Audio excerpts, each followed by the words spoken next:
প্রধান উপদেষ্টা মহোদয়ের প্রেস সচিব সাহেব তিনি বলছেন, যারা আবুল সরকারকে কেন্দ্র করে যারাই হামলা চালিয়েছে তাদেরকে গ্রেপ্তারের নির্দেশ দেওয়া হলো।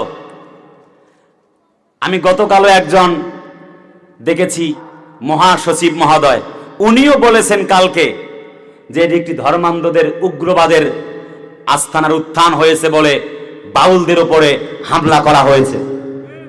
আরে কথা বলে না, ঠিক কিনা বলেন? আমি বলতে চাইবো দল পার্টি বুঝি না, বরং বলবো বিএনপি জামাত ভাই ভাই, আমি কারো বিরুদ্ধে বলবার জন্য আসি নাই। কথা বলে না কেন, ঠিক কিনা?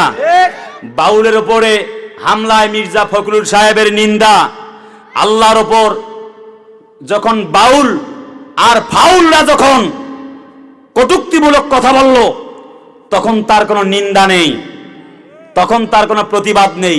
বাহ, খুব চমৎকার তো। কথা বলে না কেন, ঠিক কিনা?